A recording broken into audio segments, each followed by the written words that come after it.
Why was everyone ignoring her at the briefing table? The question echoed in her mind as Captain Arya Cole kept her hands clasped, eyes steady on the folder before her. The air in the operations room felt thicker than usual, the kind of silence that wasn't respectful, but heavy with unspoken judgment. She could feel their stares, the quiet doubts that followed her wherever she went. The only woman in the room, the only one who had actually seen blood miss the air over Raqqa and lived to talk about it. The commander at the head of the table, Blake Rawson, leaned back, tapping his pen like he was drumming on someone's nerve. "Captain Cole," he finally said, with that drawl that made her name sound like a mistake. "You're cleared for aerial overwatch. Nothing more. You don't engage, you don't direct, you don't lead." There it was again. A controlled breath slipped between her lips. "With respect, sir, I've led recon in deeper terrain than—" "With respect," he cut her off, his smirk widening, "you'll follow orders. Understood." The others didn't look at her. Not directly. A few shifted in their seats, guilty maybe, but not enough to speak. Her voice lowered. "Understood, sir." Outside the window, the Afghan sun baked the flight line into a shimmering blur. Heat waves rose like ghosts off the metal, making even the hardened F-35s look fragile. Arya turned toward the glass, watching the mechanics move in slow rhythm, human precision, human error. She envied them. They had purpose. She had politics. The briefing ended with the usual bark of protocol. "Dismissed," Rawson called. But as she gathered her folder, he added, low enough for only her to hear, "You might have fooled the brass with your record, but I know your type. Pretty face, tragic past, riding sympathy medals. Just don't crash anything expensive." Arya froze. Her fingers tightened around the folder until its edges bent. Her mouth opened, then shut again. "Not today." She walked out, boots striking the concrete with a rhythm that steadied her breathing. The dog tags around her neck felt heavier than usual, swinging with every step, whispering names she never forgot. Davis, Lynn, Alvarez, Brooks, Webb. 5 ghosts who'd once followed her into fire. 5 brothers she couldn't bring home. She reached the hangar. The F-35 waited there, sleek and silent, its matte gray skin absorbing the light. Her co-pilot for the mission, Lieutenant Mason Mace Dunn, stood beside the intake, tossing a rag over his shoulder. "He give you hell again?" he asked. Arya smirked faintly. "Define hell." Mace chuckled. "The kind where you want to break someone's nose but professionalism in the way." "Then yeah, that kind." He nodded, wiping his hands. "You know, most pilots would have told him to shove it by now." "I'm not most pilots." That's what scares him. For a moment, they stood in silence, the kind born between soldiers who'd seen too much and said too little. Then, a low bark echoed from the back of the hangar. A German shepherd emerged from the shadows, scarred and majestic, moving with the quiet confidence of a creature that had lived through explosions and still trusted the world. Its left ear was half gone, the other alert as it padded toward her. "Ghost," Arya said softly, crouching to meet the animal. The shepherd pressed its head into her chest, exhaling a slow sigh, a soldier's sigh. "You still keeping him around?" Mace asked. "He kept me around," she said. "Seems fair." Ghost wagged once slow, like he understood. They prepped the jet together, the ritual grounding her nerves. Checklist, calibration, systems green. The sky was mercilessly blue, the kind that dared you to fall from it. As she climbed into the cockpit, she glanced toward the command building. Blake stood outside, arms crossed, sunglasses glinting like the polished metals on his chest, watching her, judging her. But there was something in his stance, something too proud, too clean, that always rubbed her wrong. That man didn't smell like war. He smelled like parade smoke and paperwork. And yet, somehow, he still held the power to humiliate anyone who'd actually earned the dirt in their veins. As the canopy sealed shut, the world outside dulled to silence, just her breathing, her heart, the faint hum of the avionics spinning to life. "Control, this is Valkyrie 1, she said, call sign crisp. Ready for ascent." "Copy that, Valkyrie 1, came the voice of the tower. "You're clear for takeoff." The runway stretched out before her like a promise she didn't trust. Engines roared, the world trembled, and then flight. The desert fell away beneath her, and for a few blessed seconds she wasn't a captain or a woman or a soldier haunted by ghosts. She was just free. But freedom doesn't last long when someone, waiting to clip your wings. 2 hours later, back at base, she was summoned. Again. Rawson's office was small, filled with awards that gleamed under perfect lighting. Most people would have been impressed. Arya just saw reflections, empty ones. "Captain," he began, not looking up from his screen, "there's been a report." "About what?" "About you." Her pulse skipped. "Sir." He finally met her eyes, feigning disappointment. "Word is you disobeyed orders last month in Kabul. You went off flight path during recon." Her brows furrowed. "I avoided a civilian air corridor. It was protocol." He leaned forward, voice dripping with false authority. "It was not protocol.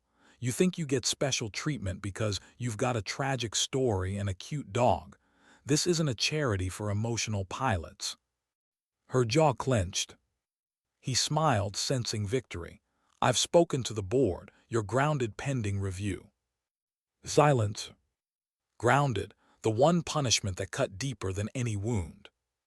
She didn't respond, didn't beg, didn't rise to his bait. She simply turned, walked to the door, and said softly, "You don't ground soldiers, Commander.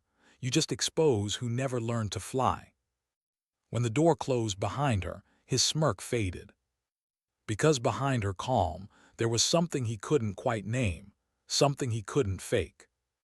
Later that night, the hangar lights flickered in the dark as Arya sat beside Ghost, staring at the open tarmac. The desert wind whispered through the metal ribs of the building, carrying the smell of oil and dust. Her phone buzzed once, a text from Mace. "Rumor says Rawson's not who he claims.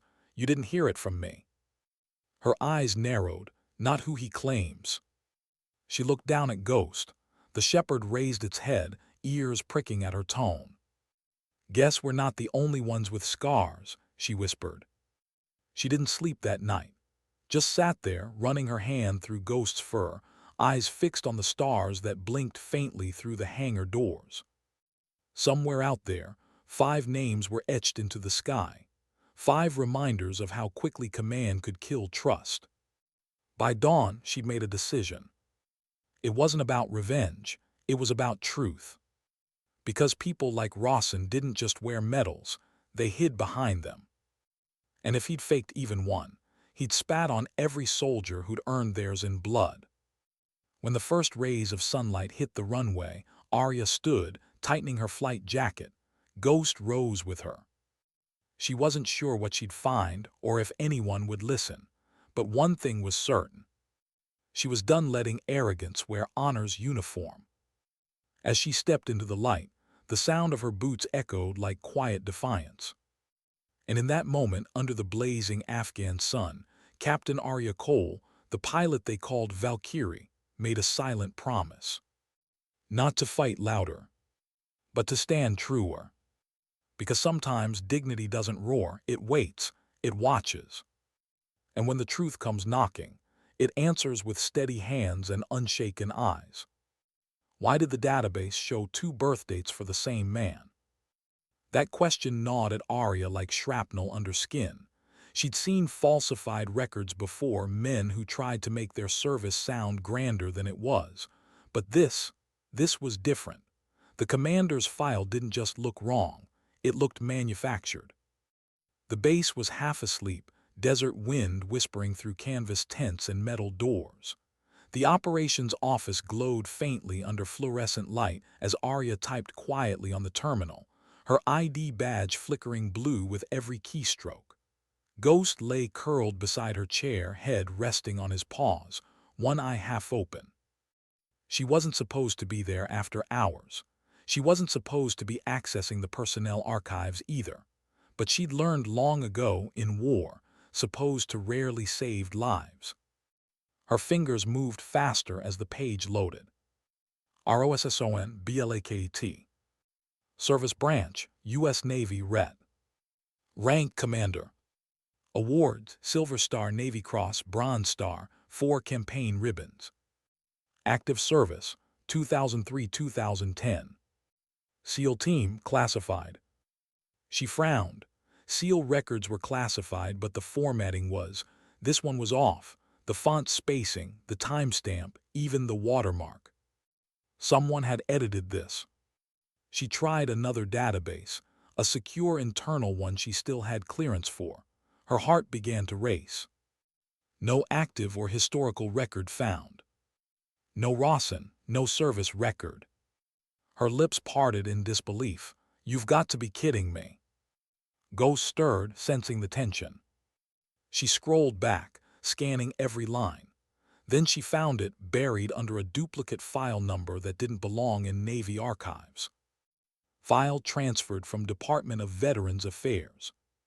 Flagged for audit. Case, impersonation under review. Her blood went cold. There it was, the thing no one wanted to believe. Blake Rawson wasn't just arrogant, he was a fraud. Her pulse hammered in her throat. The implications were massive. Every order he'd given, every report he'd signed, every pilot he'd disciplined, all under false credentials. And yet no one had noticed. No one had wanted to notice. Because men like him hid behind certainty, behind charm, behind the illusion of authority that made people too afraid to ask questions. Arya leaned back, exhaling hard. The air felt heavier now. Ghost looked up at her, ears twitching. I know, she whispered, voice trembling slightly. We just kicked a hornet's nest. She logged out, wiped the traces of her access, and walked out into the open air. The desert night wrapped around her, cool and silent. But silence, she knew, didn't mean safety. The next morning she went through the motions: morning debrief, maintenance checks, training oversight. Rawson didn't show for the meeting. Rumor was he was in the nearby town of Shamal, attending a veteran outreach event. Mace found her on the flight line. Heard the commander's got a PR crew filming him today, he said, adjusting his cap. You believe that? Man's allergic to humility. She gave a faint smile. Maybe the camera likes his medals. Mace chuckled. Maybe he likes the camera more. But beneath the humor, Arya's thoughts churned. Shamal wasn't just a town. It was a crossroads, a place where soldiers went to disappear or to remember. A veterans center sat at its edge, an old building draped with flags that fluttered wearily in the wind. That afternoon, Arya took a jeep out there. Technically, she was off duty. Practically, she was doing what no one else would.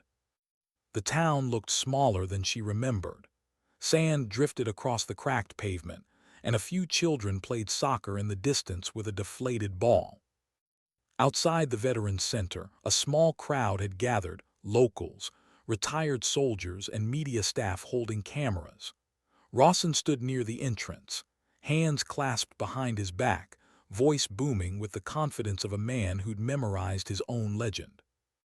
And that's why we, as veterans, must uphold the highest standards of honor, he declared, his sunglasses reflecting the flag above him. Arya parked quietly and stepped out. She didn't wear her uniform, just a plain gray shirt and jeans. To anyone else, she was another spectator, but Ghost, trotting beside her, drew attention immediately. The scarred shepherd had that presence, the kind that made silence spread wherever it went. Rawson noticed her. For a split second, his confident smile faltered. Then he smirked, regaining composure. Captain Cole, he said, loud enough for the crowd, didn't know you cared so much for local events. I care about veterans, she replied evenly, and truth. The tone made a few heads turn. Rawson chuckled. Still dramatic, I see. Only when it's necessary. He stepped closer, lowering his voice. You should be careful. Digging into records you don't understand can end careers. Her eyes didn't waver.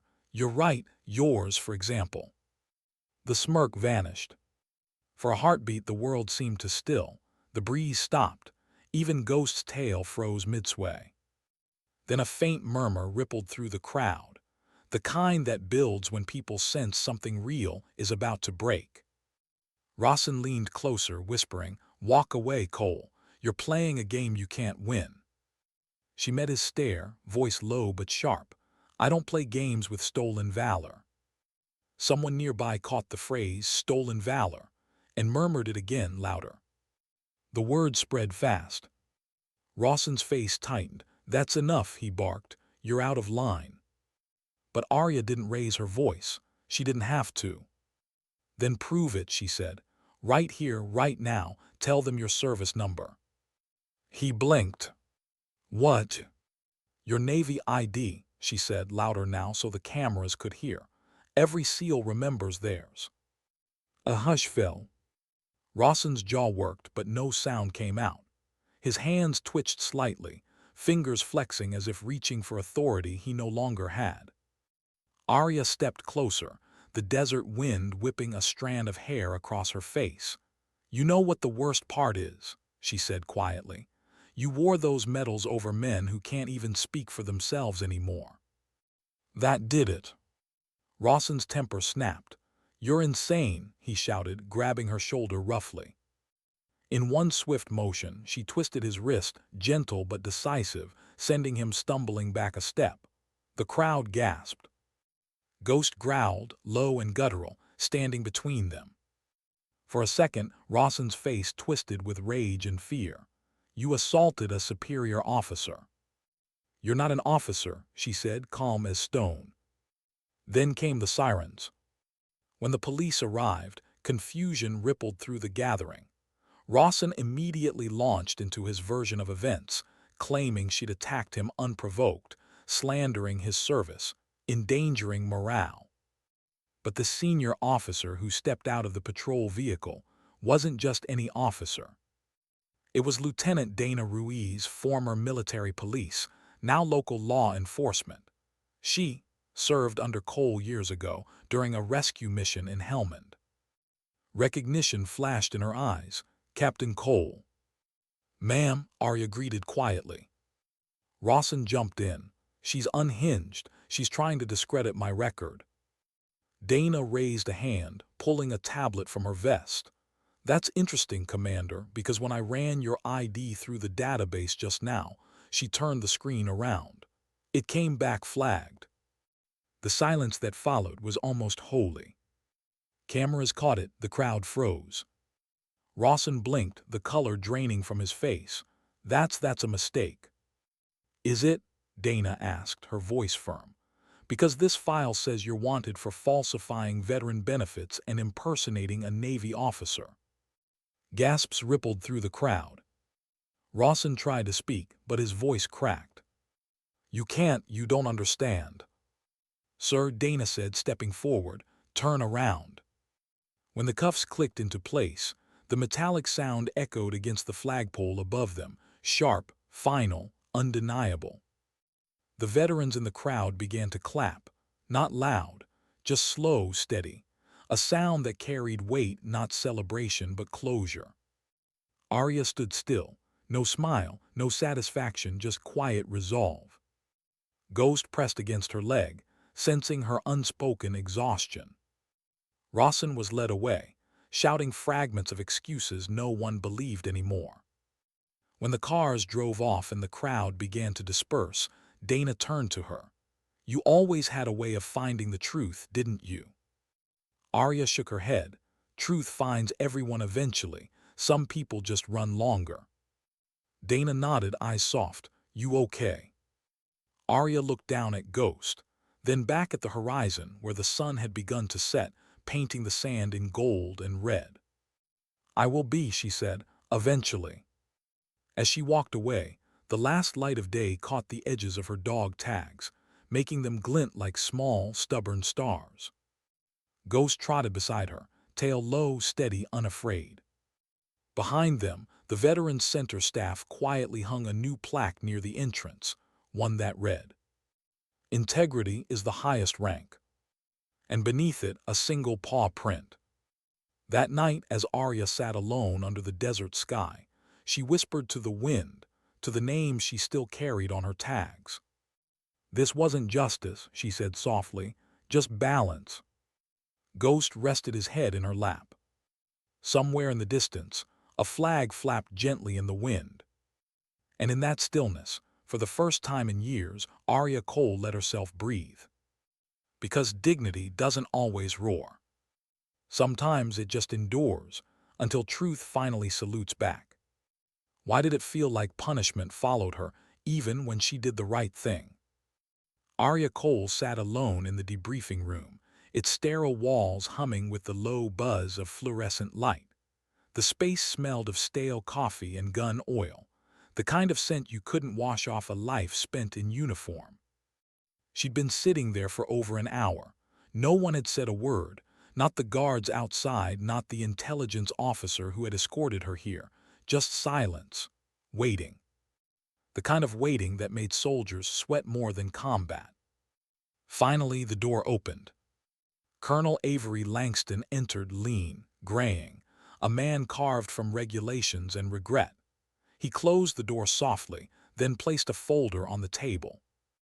"Captain Cole," he said, not unkindly, "you made quite a scene yesterday." Arya didn't flinch. "Sir, I exposed a fraud." He sighed, settling into the chair opposite her. "You also violated chain of command, accessed restricted files, and confronted a superior in public.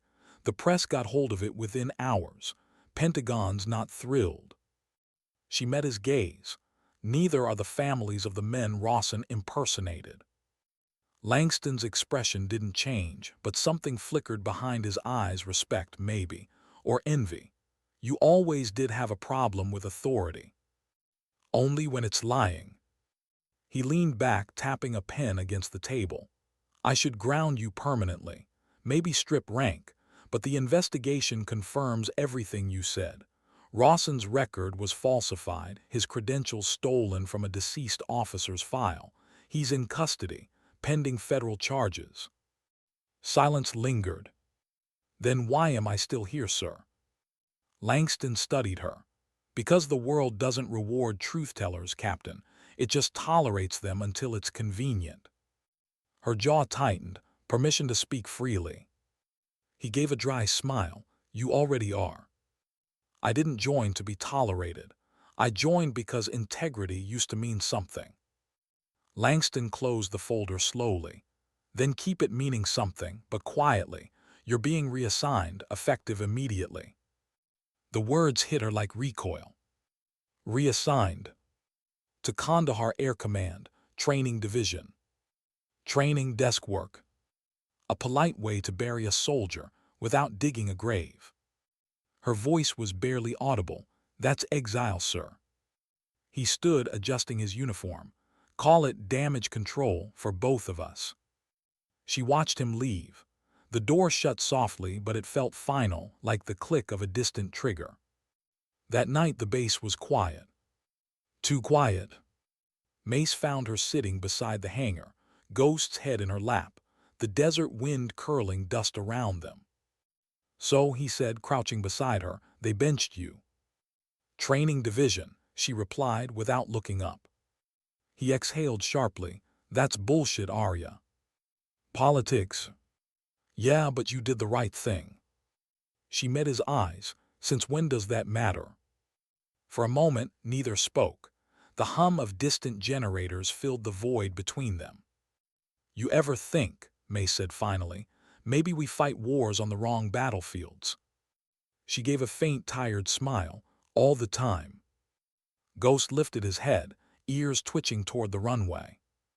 "Still," Mace continued, words out, "a lot of the vets saw what you did. They're calling you Valkyrie for real now." She stroked Ghost's fur absent-mindedly. "Names don't change consequences." He hesitated. "What will you do?" Her eyes followed a jet ascending into the dark, its afterburner a brief flare against the night. "I don't know," she whispered. "Maybe stop fighting battles no one else sees." But deep down, she knew that wasn't true. Because once you've faced lies that wear medals, silence becomes its own kind of war. Days passed, then weeks. Kandahar Air Command was a graveyard of ambition, pilots too injured to fly, officers too burnt out to care.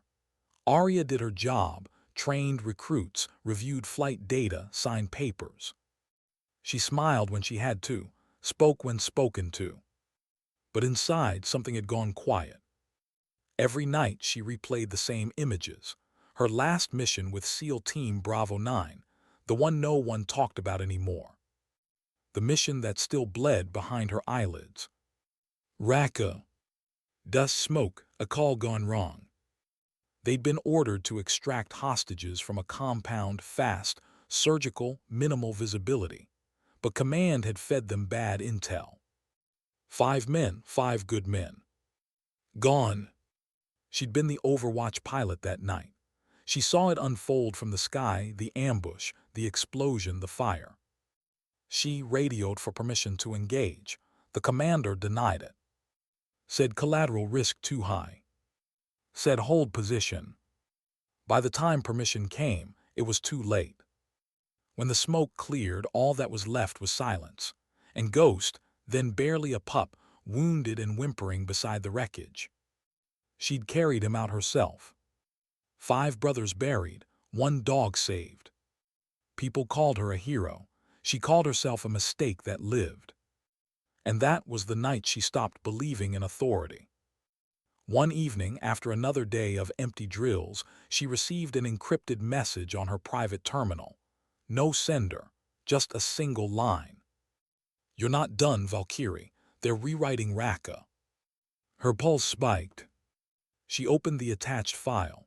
It was a report recent, stamped revised operational summary, Bravo 9. Her eyes scanned the lines, then froze. Mission failure attributed to pilot error CAPT. A. Cole. She stopped breathing. No. No, no, no. She read it again, every word slicing deeper. Someone, somewhere was rewriting history, blaming her for the deaths. Her chair scraped back violently as she stood, knocking it over. Ghost barked once, startled. Her hands trembled as she scrolled further. The signature at the bottom sealed the betrayal. Authorized by Call Avry Eliangestion.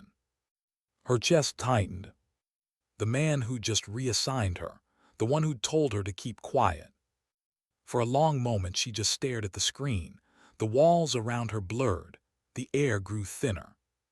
Then slowly, clarity cut through the haze.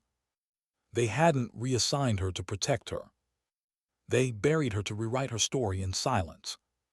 She looked down at Ghost, whose dark eyes mirrored her anger, calm, restrained, deadly. We're not done, she whispered. The next morning, she walked into Langston's office without knocking. He looked up from his desk, startled. Captain.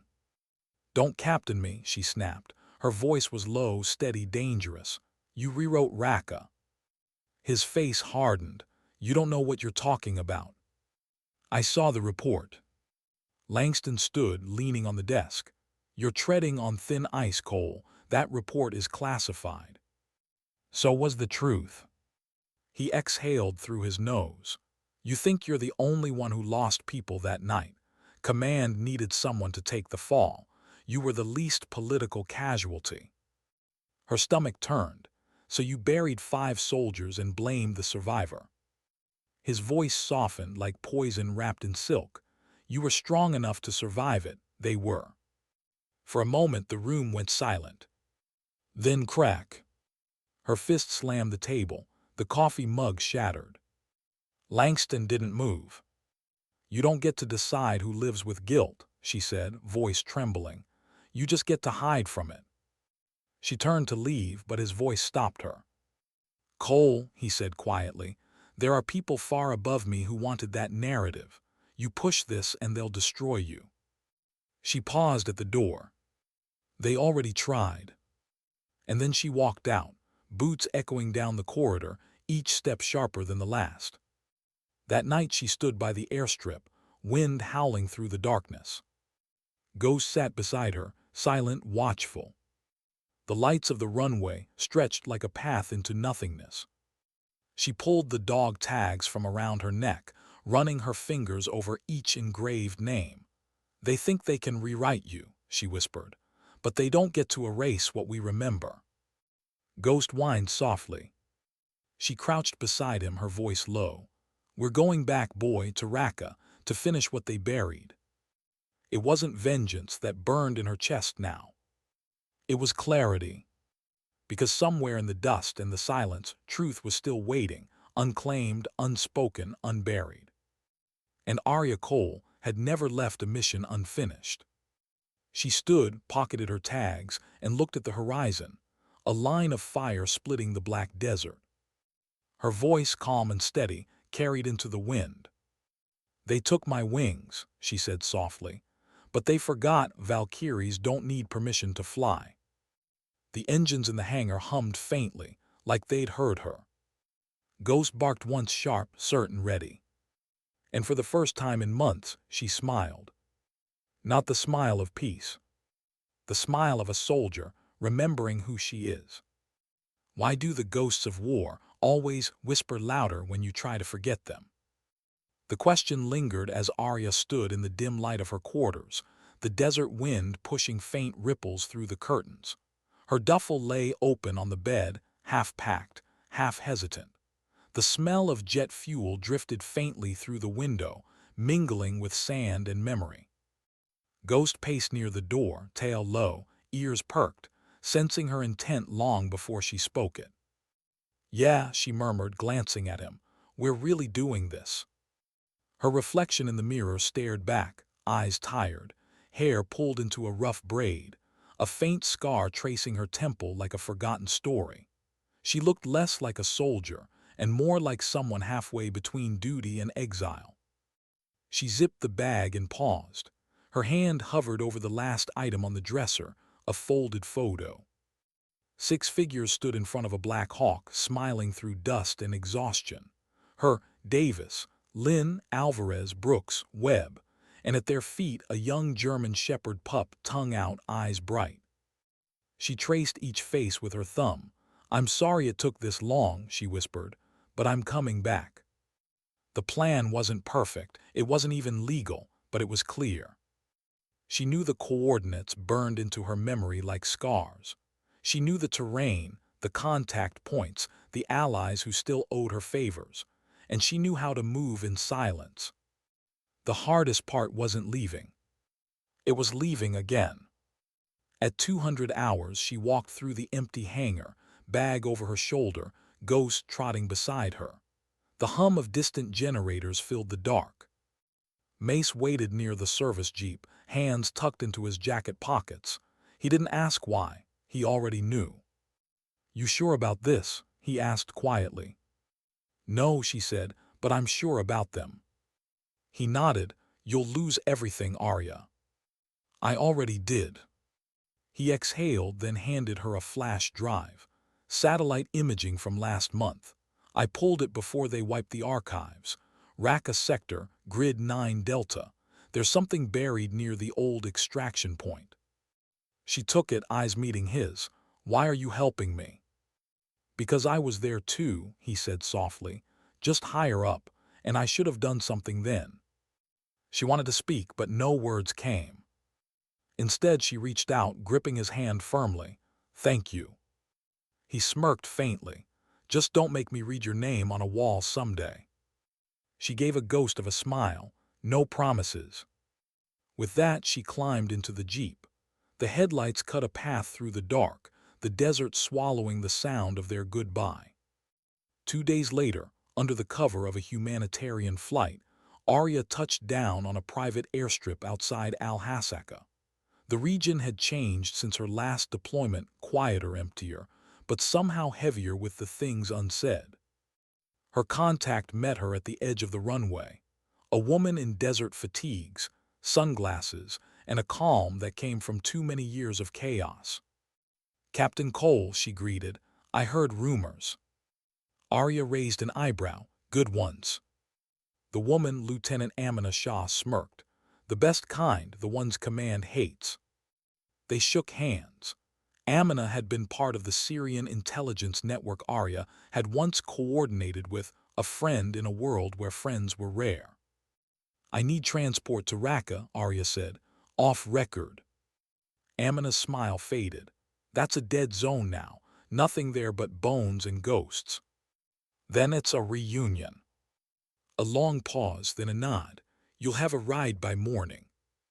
That night, Arya sat on the roof of an abandoned outpost, staring at the horizon where the city lights flickered faintly like old stars.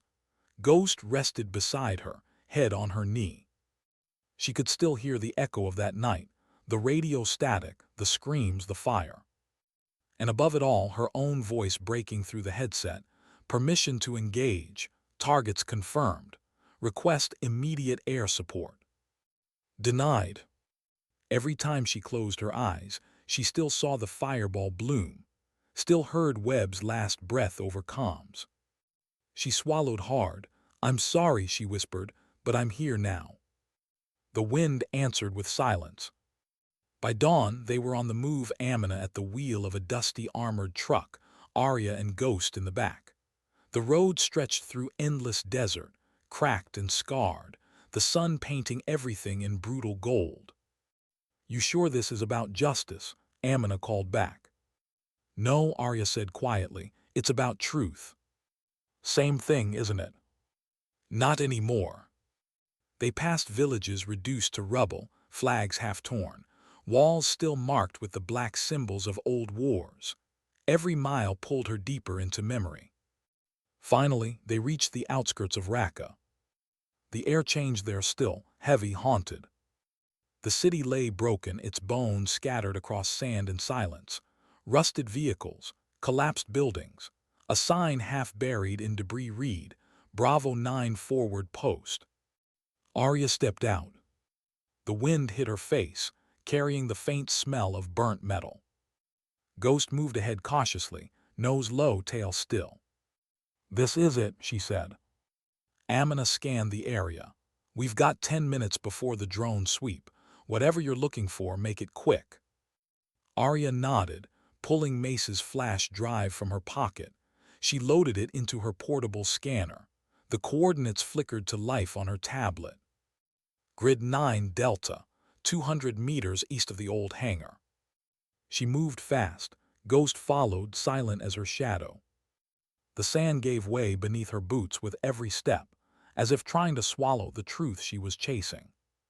Finally, her scanner beeped. "There," she murmured. She dropped to her knees, brushing sand away until something hard scraped beneath her glove. A latch. A buried container. Her pulse quickened. It took both hands and Ghost's determined digging to pull it free. The metal was corroded but intact, a field-grade evidence box, military issue. She entered an override code. The lid hissed open. Inside were drives, reports, logs. And one black box recorder marked Bravo 9 flight data, classified. Her throat tightened. The truth was here. Amina's voice called out softly, "We've got movement, 2 trucks approaching." Arya looked up. Dust clouds, headlights, military markings. Not friendly. Not at all. Arya shoved the drives into her pack, snapped the lid shut and whistled sharply. Ghost bolted to her side. The first round of gunfire ripped through the silence, kicking up sand near her feet. "Go," Amina shouted, firing back. They sprinted toward the truck, bullets slicing the air around them. Arya turned once, firing 3 quick shots, precise, deliberate. 2 targets dropped. The third ducked. They dove into the truck. Ghost leapt in last, landing hard but unharmed. "Drive." Amina floored it. The tires screamed against the sand as the vehicle lurched forward, engine roaring. The city blurred behind them, crumbling walls, shattered streets, ghosts of the past waving from the smoke.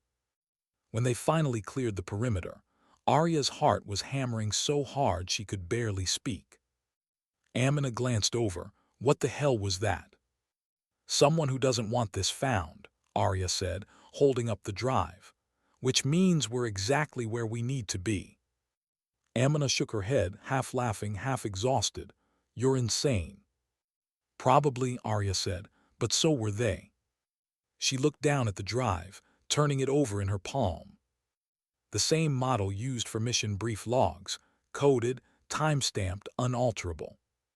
If this was real, it held every second of that night, every command, every denial, every breath. Proof that she wasn't the one who failed them. Proof that command had lied. That night in a safe house on the outskirts of Manbij, Arya sat by the flickering glow of a single lamp, the drive plugged into her tablet. The screen filled with data, comm logs, mission feeds, and audio fragments. Her pulse slowed as she scrolled through the timestamps. 0214, command denial.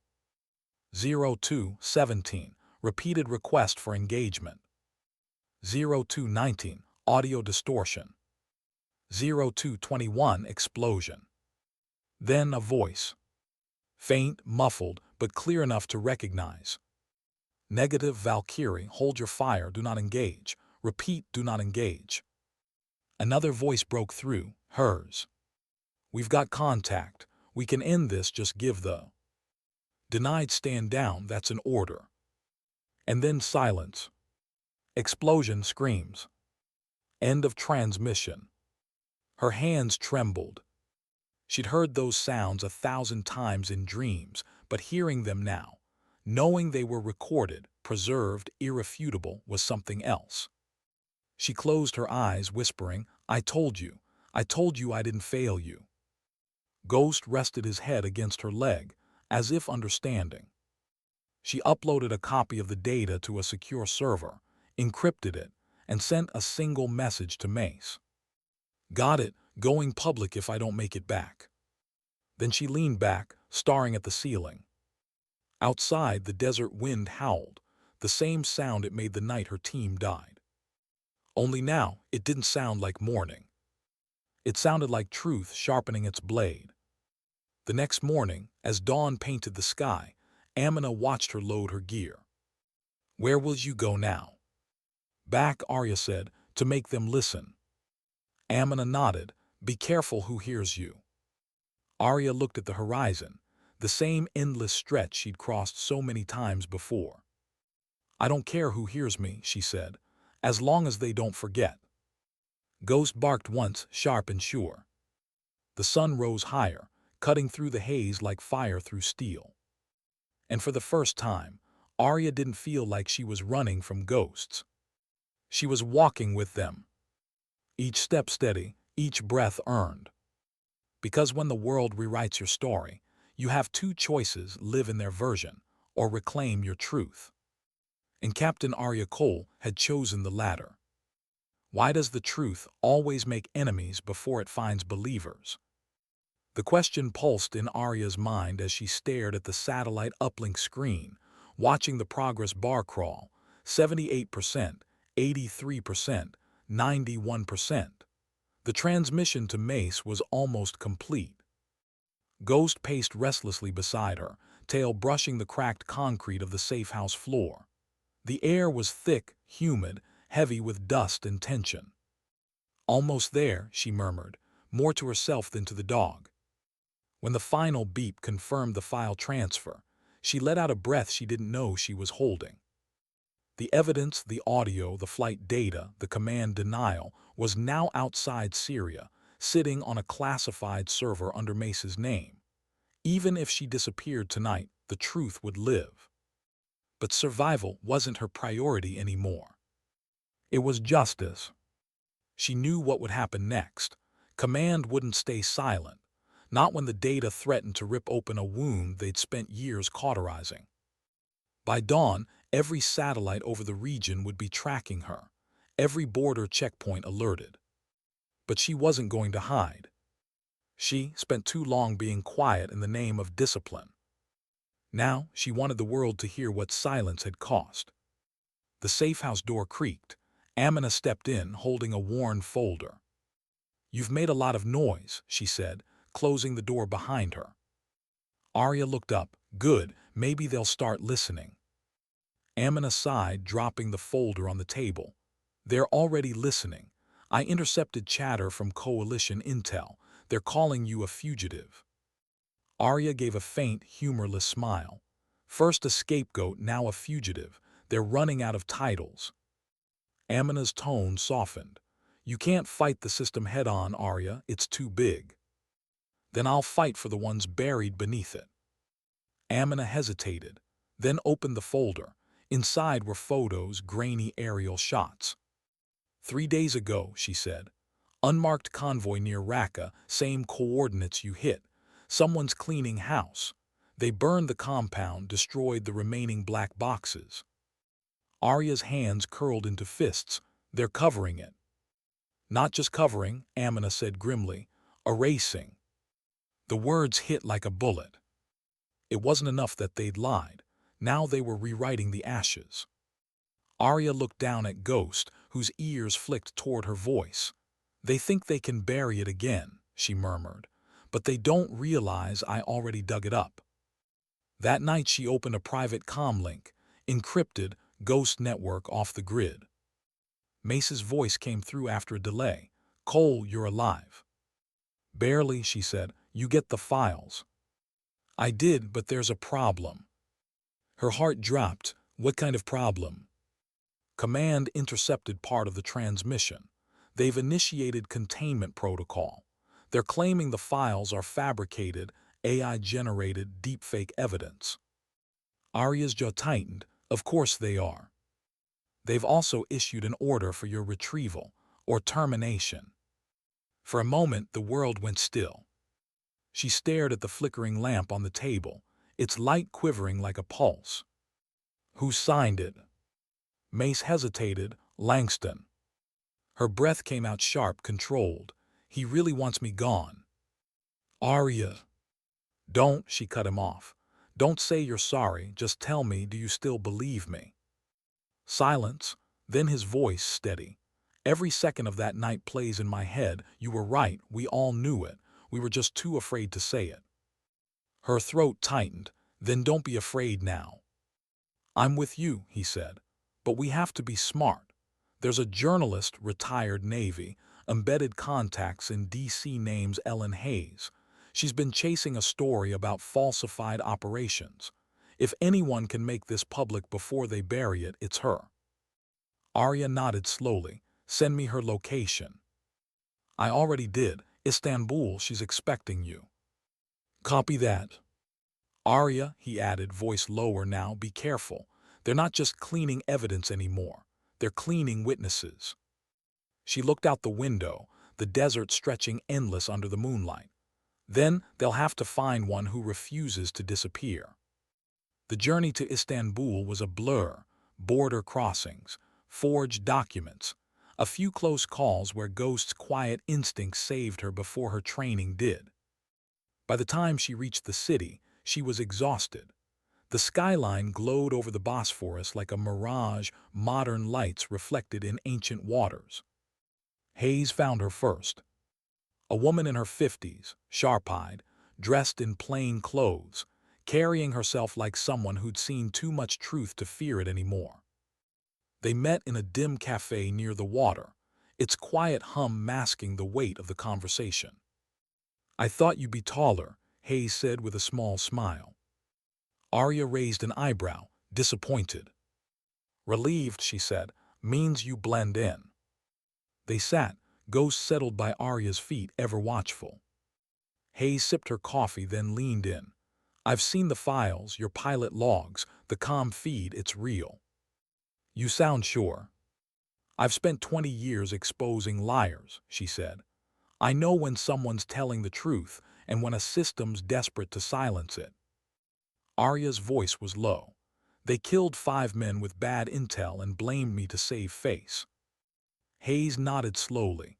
I know, and they've done worse. I've traced similar cases, doctored missions, falsified reports, fake commendations. Rawson wasn't an accident, he was a symptom. A pause.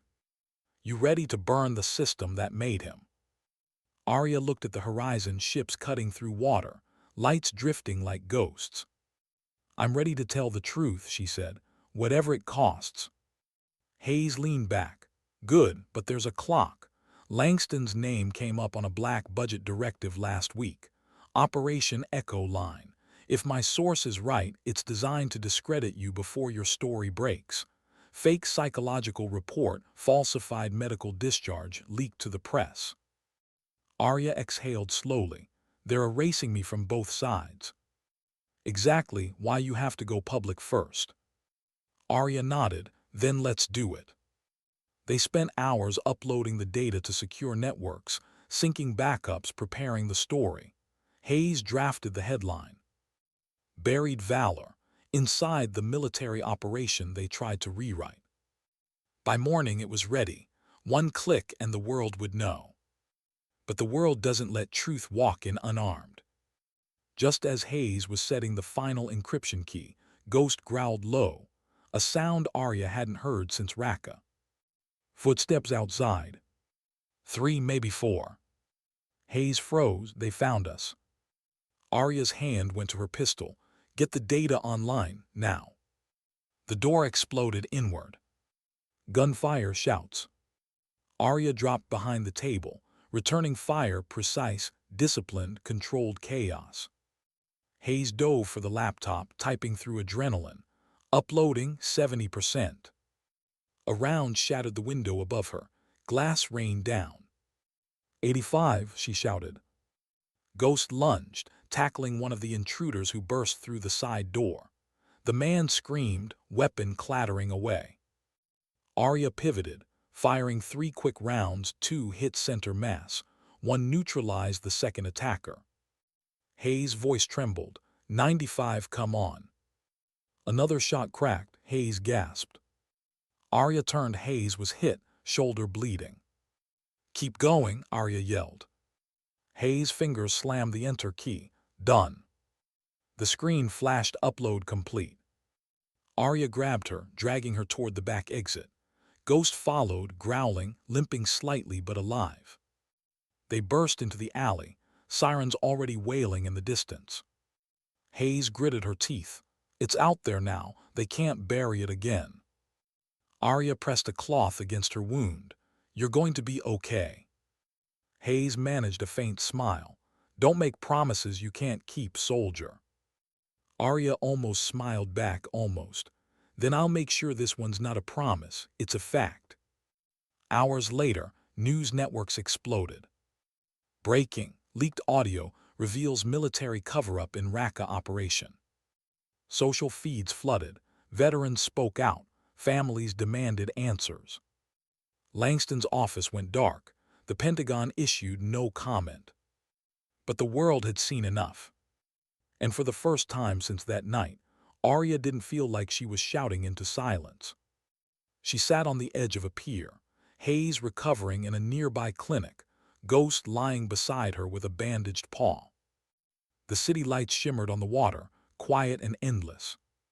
Her voice, soft but steady, cut through the night. They'll come for me now, she said.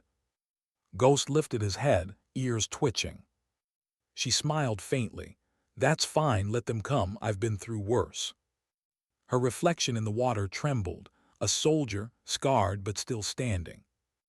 And in the faint distance, across the water, sirens began to fade, not in warning but in surrender. Because when truth finally breaks the silence, even power learns to listen. Days later, the headlines changed again. Langston was under investigation. The Raqqa file was reopened. Families of Bravo 9 received official exoneration statements. And on a quiet evening at the Veterans Memorial in D.C., a new plaque appeared beside the names of the fallen.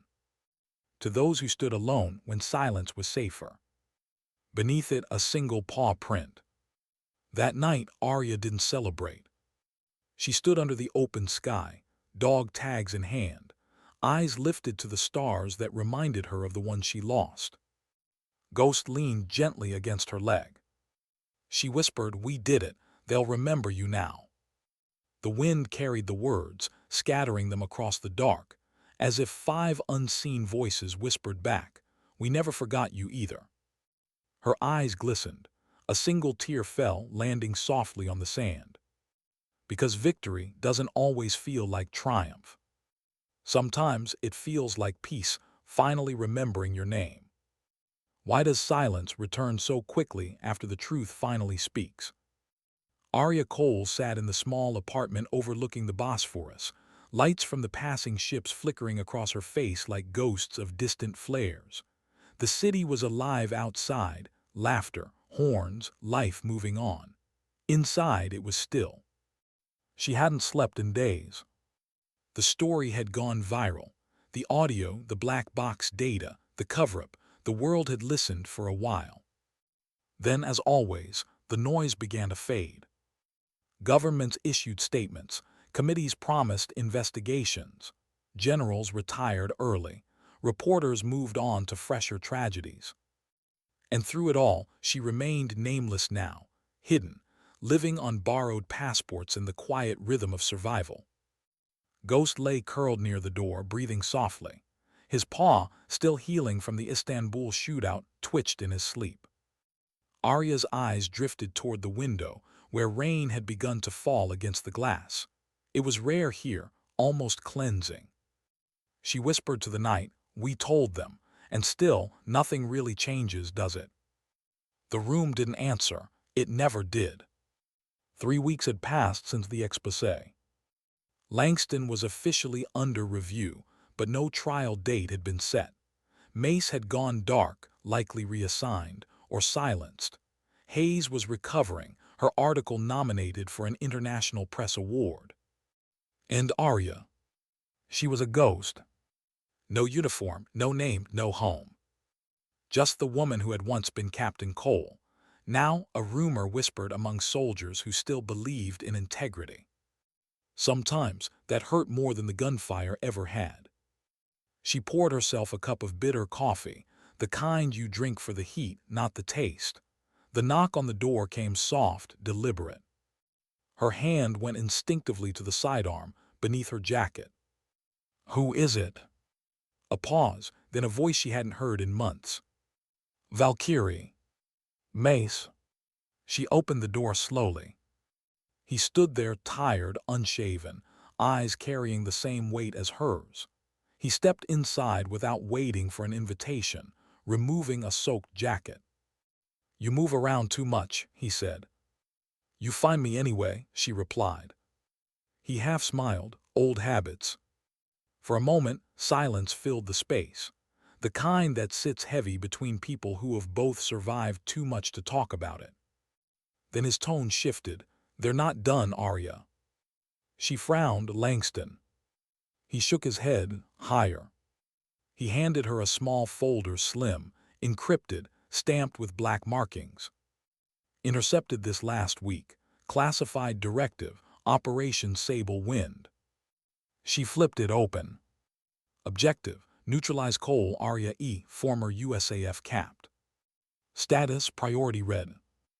Authorization: JTF Command Oversight Clearance Level Omega. Her stomach dropped. "They turned me into a target." Mace nodded grimly. "They can't erase the story now, but they can erase you, the message it sends." She exhaled slowly. "They really are afraid of the truth." "No," he said quietly. "They're afraid of what comes after it." They talked for hours, about Langston, about the files, about the politics twisting behind closed doors. But somewhere in the conversation, something else emerged, a new thread, thin but dangerous. "There's a secondary cache," Mace said, "buried deeper than Raqqa. Operation Echo Line wasn't just a cover-up. It was a chain, a whole network of falsified missions, fake commendations, ghost soldiers, stolen honors. Rawson wasn't their only creation. He was the prototype." Arya's pulse quickened. "Where?" Mace hesitated. "I don't know yet, but someone does Langston's aid. Major Rena Thorne, she's still inside. Loyal to him once, but she's gone quiet since the exposure. If we can reach her." "We can end this for good," Arya finished. He nodded. Ghost lifted his head, ears twitching at the sound of their voices. Arya looked at Mace. "You in?" He smirked faintly. "You even have to ask." The next evening, they left Istanbul. Rain turned to fog as they crossed into Greece, then vanished into the chaos of border towns. The journey felt endless, stitched together by forged documents, cheap motels, and the rhythm of danger. Arya didn't sleep, couldn't. Every time she closed her eyes, she saw faces: Davis laughing in the back of the chopper, Lynn humming old country songs, Alvarez writing letters he never sent, and Langston's cold, quiet betrayal layered over it all. But something else stirred now, something sharper than grief. Purpose. They found Rena Thorne in Vienna. She worked as a civilian contractor now, teaching logistics at a NATO support office, a demotion disguised as retirement. Mace waited outside, while Arya entered the small cafe Rena frequented every morning. The woman looked older than her file photo, worn, eyes sunken but alert. "Major Thorne," Arya said softly, sliding into the seat opposite her. Rena's eyes widened. "Captain Cole." "Not anymore." Rena glanced around. "You shouldn't be here." "Neither should you." A long silence. Finally, Arya leaned in. "You were Langston's aide. You know what Echo Line really was." Rena's hands trembled slightly as she stirred her coffee. "You don't understand. It wasn't just about one mission. They built entire careers on lies, inflated reports, stolen valor, fake commendations. Rawson's file was the smallest piece." "Then help me expose the rest." Rena looked up, tears pooling behind controlled composure. "They'll kill me." "They already tried to kill me," Arya said gently. "But I'm still here. You can be too." For a moment, the older woman hesitated, then slid a small data chip across the table. "This is everything I saved," she whispered. "Encrypted logs, access codes, proof of funding transfers tied to Echo Line, but if you publish it, they'll come after you harder than before." Arya closed her fingers around the chip. "They already are." She stood, leaving enough cash on the table to cover both drinks. Rena's voice stopped her at the door. "Captain." Arya turned. Rena's eyes softened. "You remind me why I joined in the first place." For the first time in a long time, Arya almost smiled. That night, they set up camp in an abandoned warehouse near the border. The wind howled through broken windows. Rain tapped against the roof like a steady heartbeat.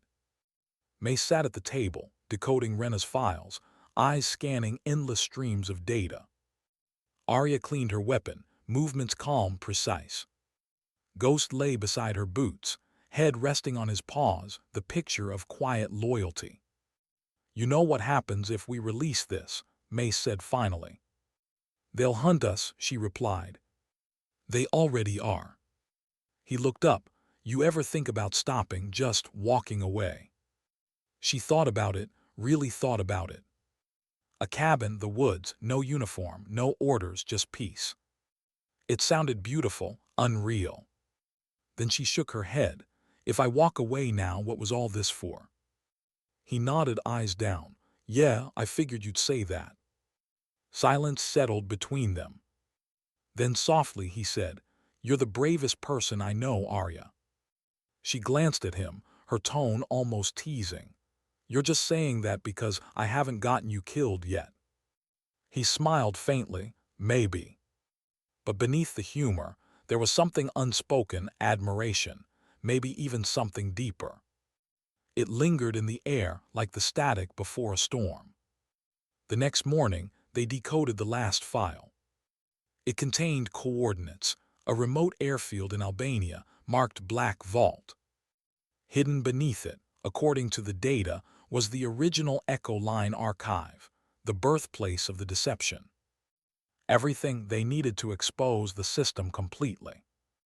Arya looked at the screen, then at Mace. "This is it." He nodded. "You realize if we do this, there's no coming back." She fastened her jacket, eyes hard.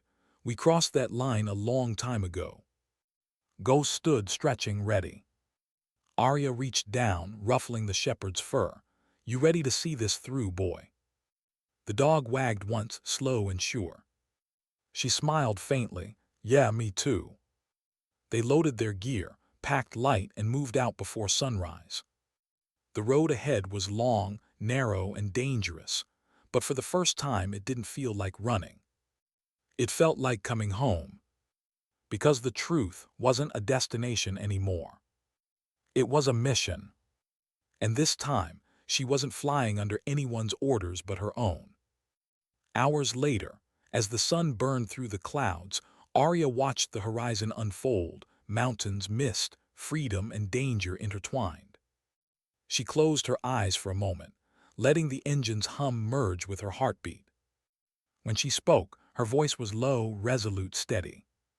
They can take the rank, they can take the record, but they'll never take what we stand for. Mace glanced at her, a quiet grin tugging at his mouth. You really believe that?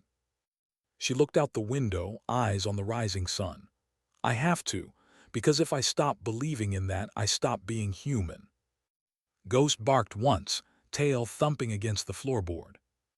The sound made her laugh softly, briefly. It was the first real laugh in a long time. The kind that said maybe, just maybe, the worst was finally behind her. But deep down she knew better. The worst wasn't behind. It was waiting at those coordinates. And for the first time since Raqqa, Arya Cole felt the quiet pull of destiny again. Not the kind written in glory or rank, but the kind etched in scars and truth. Why does the road to truth always look like the road to hell? The rain had turned to ash as they crossed into Albania, the horizon a smear of gray over the jagged mountains. The truck's headlights carved narrow tunnels through fog, every curve a question of whether the next moment would be their last. Arya Cole sat behind the wheel, eyes steady, hands gripping the steering wheel as if it might disappear. Beside her, Mace studied the coordinates glowing faintly on the tablet between them. 2 clicks out, he murmured. No comms, no beacons, they built it to vanish. Good, she said softly, then we'll fit right in. Ghost shifted in the back seat, restless. The dog had stopped sleeping since they'd left Vienna, maybe because he knew this was it. The final mission. The one his human had been carrying like a wound for years. The Black Vault wasn't on any map. From the air it would look like another stretch of Balkan wilderness. But beneath the rocky ridge was an underground complex, concrete, fiber optics, generators humming below the earth. A private storage site for digital ghosts, erased missions, redacted intelligence, stolen honors. Mace pointed through the fog. Thermal shows 2 guards by the access gate, light patrol rotation every 6 minutes. Arya nodded. We move between rotations, silent entry. He smirked, just like old times. She gave a faint, tired smile. Except this time we're not breaking in to save a hostage, we're breaking in to save the truth. They parked the truck in a gully and moved on foot. The night pressed close, damp, silent, heavy with expectation. Every sound seemed amplified. The crunch of gravel, the low hum of wind against metal fencing, the pulse in her own ears. At the gate, Mace cut power to the external cameras, while Arya slipped through the gap in the fence. She moved like she used to fly, calm, precise, without hesitation. Ghost padded behind her, body low, eyes bright. The first guard never saw her coming. A quiet chokehold, one soft thud into the grass, and he was out cold. Mace whispered through comms, clear. Moving, she replied. They advanced toward the main service hatch, half buried, unmarked, a narrow metal door sealed with biometric locks. Mace knelt beside it, unpacking his hacking rig. Give me 60 seconds. You've got 40. He grinned without looking up. You've gotten less patient. I've gotten older. Still terrifying. She almost laughed, almost. Then the lock clicked. The hatch opened with a hiss of cold air that smelled like dust and secrets. Inside, the corridor sloped downward, lined with pipes that dripped condensation. Red lights blinked every few meters, rhythmically like a heartbeat. They moved fast but quiet. Every corner was a test of nerve. Mace checked his wrist scanner. Vaults 3 levels down, server core, access point on the east wall. Arya's voice dropped to a whisper. Once we pull it, can you transmit? Negative, they've got jammers. We'll need physical extraction. Then we take the core. He stopped walking. You're talking about hauling 100-kilo data node out of an underground base guarded by mercenaries. She met his gaze. You got a better idea. He sighed. Yeah, don't die. They reached the lower level, a vast chamber of humming machines, cables like veins crawling along the ceiling. Rows of servers blinked in synchronized rhythm, storing decades of silence. This is it, Mace whispered. Arya approached the central console. Her reflection stared back from the glass, pale, hollow-eyed, unshakable. Ghost stood beside her, tail still, listening to a world humans couldn't hear. She inserted Rena Thorne's data chip into the terminal. Lines of code flickered across the screen, unlocking layer after layer of encrypted files. Then access granted. Her throat tightened. Before them unfolded thousands of documents, each tagged with the same signature, Echo Line. She scrolled, operation names she recognized, others she didn't. Fabricated missions, fake soldiers, entire platoons that never existed. This is massive, Mace breathed. They built a myth factory. Arya whispered, and they sold it as honor. Her eyes caught a folder labeled Raqqa Revisions. She opened it. Video logs. Her own mission feed. Overlaid with forged timestamps, altered communications that painted her as reckless, insubordinate. They hadn't just buried her. They sculpted a villain out of her ashes. Her stomach twisted. They made me kill them twice, once in the air, once on paper. Mace placed a hand on her shoulder, then ended. She nodded, pull everything. He began the transfer. The hum of the servers filled the silence. Then somewhere above, a metallic clang. Both froze. Footsteps. Arya's hand went to her pistol. Mace killed the monitor lights. The chamber fell into darkness lit only by the faint red glow of emergency LEDs. The footsteps grew louder, measured, deliberate. A flashlight beam swept across the room. Langston's voice echoed from the corridor. I knew you couldn't leave it alone, Cole. Her chest tightened. He stepped into view, flanked by 2 armed men in black tactical gear. His face was calm, almost serene, as if he'd been expecting this. Funny thing about heroes, he said, they never know when the story over. Arya aimed her weapon. It's over when you stop hiding. Langston's smile didn't reach his eyes. You think truth changes anything. It just replaces one lie with another. You'll die here and they'll call it justice. Mace muttered, Guy, been reading his own reports too long. Langston raised his hand. Last chance, Captain. Walk away. You have no country anymore, no command. All you'll do by leaking this is destroy the people still fighting for the illusion of honor. Arya's voice was steady. Honor doesn't need illusions. She fired first. The room erupted in chaos. Bullets tore through servers, sparks lighting the dark. Mace dove for cover, returning fire. Ghost lunged, pulling one of the mercenaries off balance. Langston ducked behind a console, shouting, Kill them both. Arya moved like instinct, low, fast, precise. The years of training came back not as muscle memory, but as survival. One mercenary dropped, then another. Smoke filled the air, acrid and electric.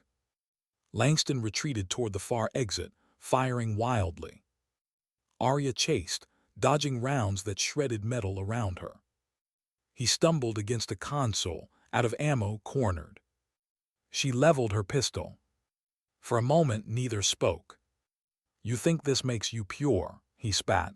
You think exposing us will fix anything. No, she said quietly, but it'll stop people like you from sleeping. She pulled the trigger.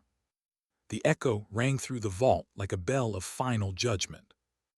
Langston fell. His body hit the cold floor, eyes still open, disbelief frozen in them. For a long moment, all she heard was the hum of the machines and her own heartbeat. Then Mace's voice broke through the static. "Arya, we've got company, whole platoon inbound." She turned, transfer status. 75%. Make it fast. I'm trying. Bullets rained from the upper catwalk as new troops stormed in. Sparks cascaded like fireworks. Ghost barked furiously, teeth flashing. Arya laid down suppressive fire, covering Mace as he yanked the core drive free.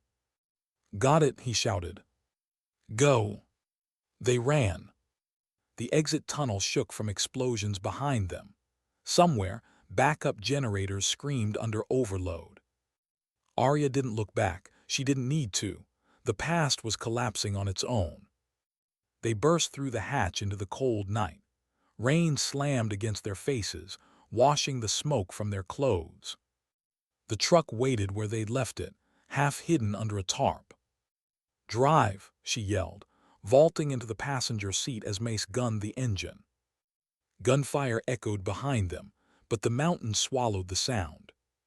Then a deep, thunderous roar. The ground trembled. They turned just in time to see the ridge explode inward, fire and debris shooting skyward. The black vault was gone. They drove for hours through rain and silence, neither speaking. When they finally stopped near the border, dawn was bleeding over the horizon. Arya stepped out, the world around her painted in gray and gold. The air smelled of rain and diesel and something else. Freedom, maybe. Mace joined her, holding the salvaged data core like something fragile and holy. "You know," he said quietly, "you just destroyed about 3 governments' worth of secrets." She smiled faintly. "Good. Maybe now they'll remember they work for people, not paper." He looked at her, rain dripping from his hair. "What now?" She watched the sunrise break over the mountains. "Now we give them what they fear most, memory." Ghost barked softly, his breath forming small clouds in the cold air. Arya crouched, resting her forehead against his. "We made it, boy." May studied them for a moment, then said, "You really think this will change the world?" She shook her head. "No, but maybe it'll make the next lie harder to tell." He nodded slowly. "That's enough." For a while they just stood there, the silence between them no longer heavy, just alive. Then Arya looked at the drive in his hand. "Get it to Hayes. Tell her to release everything, all of it." "What about you?" She looked toward the east where the clouds were clearing. "I'll find somewhere quiet, somewhere Ghost can run."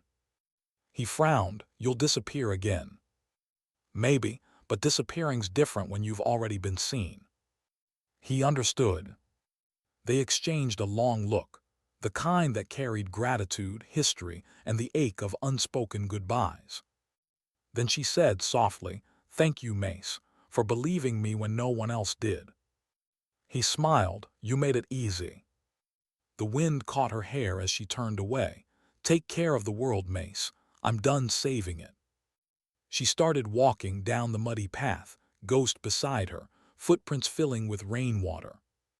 Behind her, the first light of morning stretched across the shattered horizon.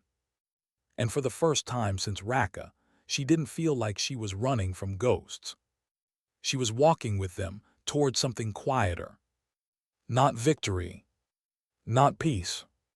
Just truth finally unburied. Why is it that when the war is over, the silence feels louder? Months had passed since the mountain burned. No headlines carried her name anymore.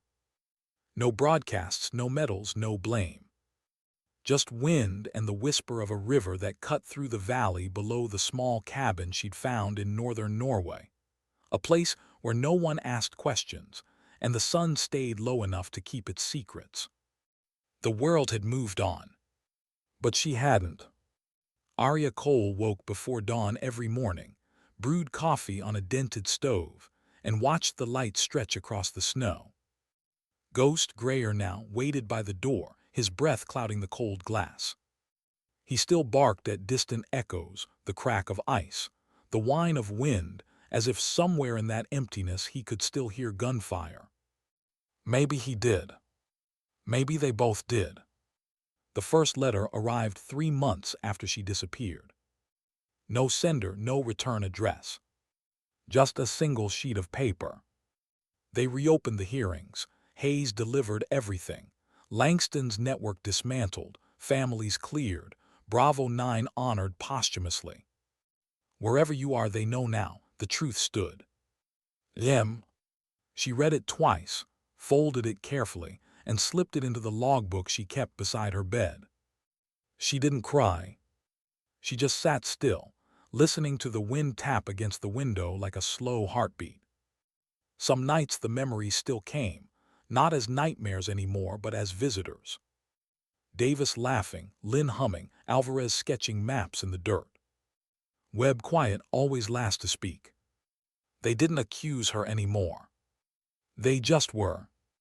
In those moments she'd close her eyes, feel the rough edge of her dog tags against her skin, and whisper, "You made it home after all."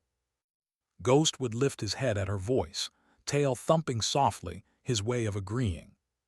Spring crept in slow. The snow melted from the trees, the river thickened with meltwater, and the cabin stopped groaning under the cold. Arya began writing again, not reports, not testimony, just letters. One for each of them. Not to be sent. Just to be said. To Davis, "You taught me laughter doesn't need permission. I still hear it when the stove clicks." To Lynn, "Your voice still hums under the sound of the wind. You'd like it here. It's quiet enough to think." To Alvarez, "I never learned your prayer in Spanish, but I say it anyway. Maybe that's enough."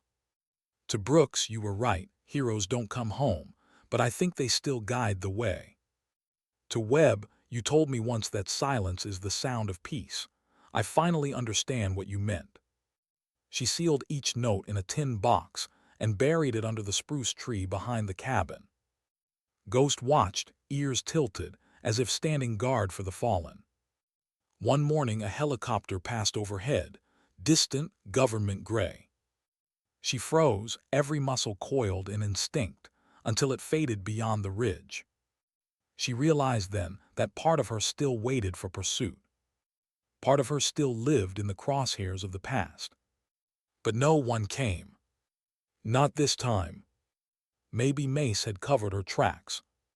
Maybe the world had simply stopped looking. Either way, the silence that followed wasn't threatening anymore. It was merciful. Summer arrived in streaks of gold and long, sleepless daylight. Hayes' final article reached her through a smuggled printout in a supply parcel. The headline read, "Echo line falls, the price of manufactured honor." Beneath it, a single quote stood out. "Some soldiers fight for orders, some for survival. A few fight for the truth that buries them, and in doing so, unbury us all." Arya read the line 3 times. It didn't name her. It didn't need to. She folded the paper, tucked it inside her jacket, and stepped outside into the sunlight. Ghost bounded through the tall grass, chasing shadows. For the first time in years, she let herself laugh, small, startled, real. One evening, as dusk settled over the valley, a figure appeared on the ridge. Mace. He walked slowly toward the cabin, the same easy stride, a duffel slung over one shoulder. Arya met him halfway, boots crunching over gravel. "Couldn't stay away?" she asked. He smiled, "You're hard to find." She gestured toward the horizon. "That's the point." He handed her a small drive. "Hayes wanted you to have this, the final record, your statement, the one you gave before you vanished. It's archived now, official." She turned the drive over in her hand. "Official," she repeated, half amused. "Never thought that word would mean peace." Mace looked at her for a long moment. "They cleared your name, Arya. You could come back." She shook her head gently. To what? A title, a system that only remembers when it's embarrassed. He said nothing. I belong here now, she continued. The world has enough soldiers, it needs witnesses. He nodded slowly. Then I guess this is goodbye. Maybe not forever, she said, just for now. Ghost wandered between them, tail wagging lazily. Mace crouched, scratching the shepherd behind the ear. Take care of her, buddy. The dog gave a low woof, the kind that men I always do. When Mace stood again, there was something softer in his eyes. Respect. Maybe love. Maybe both. He extended his hand. She took it. No words. No promises. Just a grip that said everything they'd survived still mattered. Then he turned and walked back toward the ridge until the mist swallowed him. That night Arya sat by the fire, the glow flickering over her face. The world outside the window was a blur of stars reflected on water. Ghost lay at her feet, sighing in his sleep. She opened her old flight logbook, the one she'd carried since her first mission, and flipped to the final page. It was blank. For a moment she hesitated, pen hovering above the paper. Then she wrote slowly, deliberately. Mission closure. Objective truth maintained.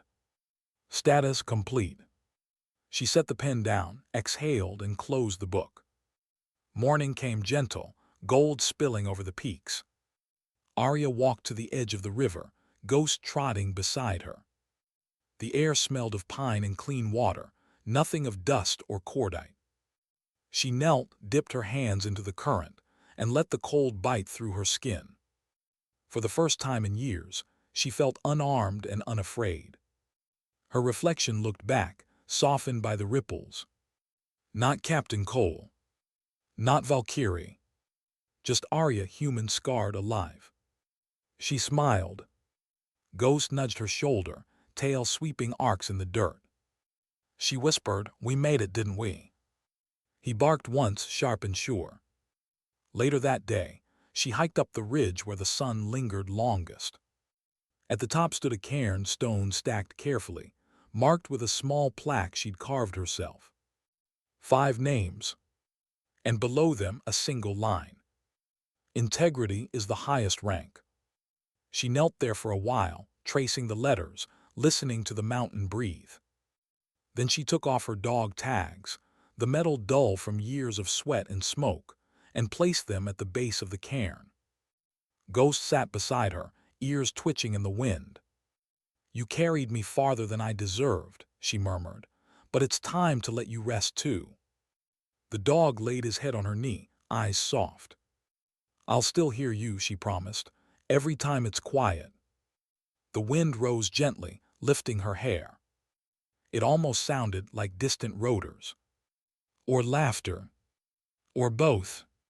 That evening, as the sun dipped behind the mountains, she lit one last fire outside the cabin. The flames cracked softly, painting her face in gold and shadow. Her voice carried into the air, half prayer, half confession. Maybe the world never changes, she said. Maybe people just forget slower because someone refused to stay quiet. She looked toward the horizon, where the last light lingered. And maybe that's enough. Ghost rested his head on her lap. She ran her fingers through his fur, watching embers drift upward like fatting stars. In the distance, thunder rumbled, or maybe it was just the sound of time moving on. She smiled faintly, whispering the words that had carried her through every mission, every silence, every fight she wasn't supposed to win. Sometimes dignity doesn't speak, it simply acts. The fire cracked once more, bright and brief, like the flare of a signal in the dark. And somewhere in that glow, beneath the endless sky, Captain Arya Cole, the woman the world once called Valkyrie, finally let the silence become peace.